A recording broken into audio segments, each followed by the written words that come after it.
Here's today's selection. Gordon Dahl is an associate professor of economics at the University of California, San Diego. As an observer of American culture, he's written that most middle-class Americans tend to worship their work, work at their play, and play at their worship. Ouch! There's an indictment to which many of us might have to plead guilty. Too often we play at what we do on Sunday mornings. We wear ourselves out trying to relax and have fun. At times, we tend to give our jobs too much weight. Worshipping our work really is idolatry. But does that mean God doesn't want us to enjoy what we do? Does work have to be, work? I believe the Bible teaches us to take your job and love it.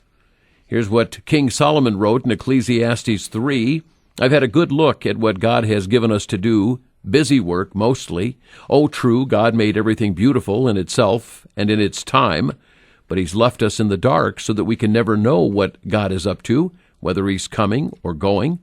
I've decided that there's nothing better to do than to go ahead and have a good time and get the most we can out of life. That's it. Eat, drink, and make the most of your job. It's God's gift. That is the message, by the way, if you're wondering what version of the Bible that was taken from. This week, we've been looking at these 5 loves of our lives. Obviously, loving God comes first, our neighbors second, and for the sake of review, that would include spouses and family in addition to those around us. But speaking of our work, our ability to do a job and contribute to the well-being of the world is something we are to love as well.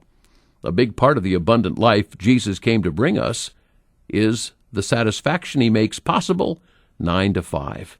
Making the most of our jobs is a platform for putting feet to our faith. It is the stage on which we practice what we preach through conscientious effort. Being diligent, showing integrity, humbly submitting to what our supervisors expect of us, not to mention doing what we're assigned to do with our unique approach or touch. From God's point of view, work was never intended to just be work.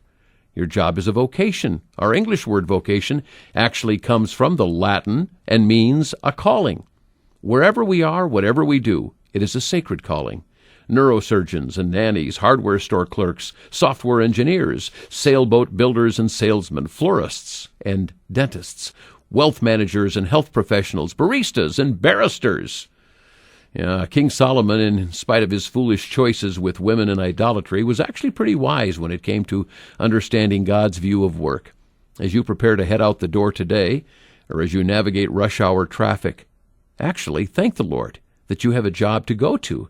Ask the Lord to improve your attitude towards your job. Ask him to help you enjoy it. And if, in all honesty, you're trapped in a position that it seems you could never love, ask the giver of every good and perfect gift to guide you to a place where your efforts grace your soul with genuine joy. I like how the late Zenos Hawkinson from North Park University in Chicago actually put it. God satisfies our physical hunger with bread, our thirst with water, our intellectual curiosity with knowledge, our loneliness with friends, our sickness with medicine, our weariness with sleep, and our strength with labor.